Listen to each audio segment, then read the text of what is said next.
For more on the markets, as we sit at these record highs back above 60 for the first time, above 6,600, let's bring in a Truist Wealth Chief Investment Officer and Chief Market Strategist, Keith Lerner. Keith, great to have you. Important week ahead. There's been some desk note activity arguing that a Fed decision might be a sell the news no matter what happens. You think it's possible? Yeah, well, first, great to be with you. We're all in wait-and-see mode for this Fed meeting. Listen, to your question, the market right now is starting to price in about an 80% chance of 3 rate cuts by year-end.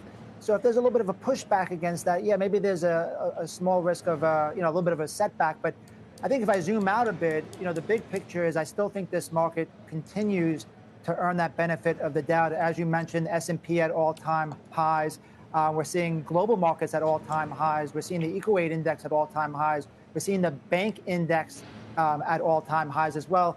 And then lastly, when we look back, when the Fed cuts rates around new highs, historically, when you look forward 12 months, the markets have moved up almost every time, or when there's been a pause, except when there's been a recession. So that's the key question.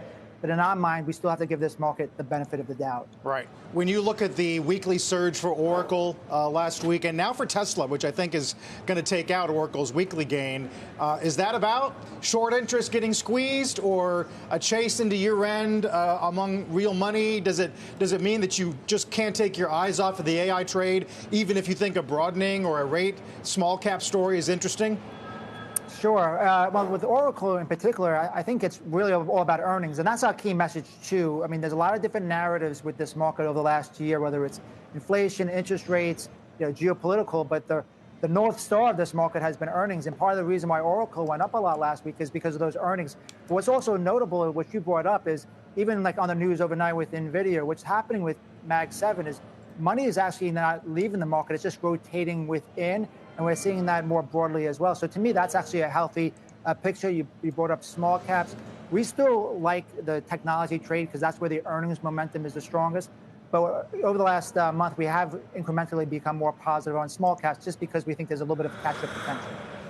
I mean, you laid out how piled up on one side this market is going into a Fed meeting, record highs all around. I would also add that gold is up 40% year to date. We haven't seen a move like that for gold, I don't think, since the 70s.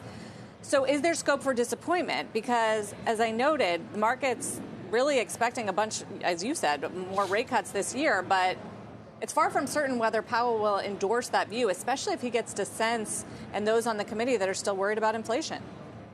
Yeah, I think the biggest risk, Sarah, to your point, is expectations, right? Markets are all about expectations. And going into this meeting with high expectations and the market ripping, it means that you could have a short-term disappointment. But also recall the last time the Fed cut rates was about a year ago. Heading into that meeting, the S&P was up, I think, 17 or 18%. And then it chopped around for a while before, rising about 4 to 5% into year-end. So I think more of a chop is more likely. I think, I don't suspect at this point, a big pullback. I mean, we haven't had a pullback since April. We tend to have a couple, each year. So, but I think any kind of pullback would likely be contained in, 4 or 5%. And I want to be more focused on where I think the market's going to be, 6 months, 12 months, and stick with that underlying trend, unless I start seeing some shifts in those earning trends, which right now what we're actually seeing is incrementally the earning strength is broadening. So it is tech and communication services that we still like. The small caps and mid caps are participating as well. That's a shift from earlier this year. You haven't really been that enamored with international, even though some of the gains in Europe and even China, for example, dwarf the ones we put together here in the U.S.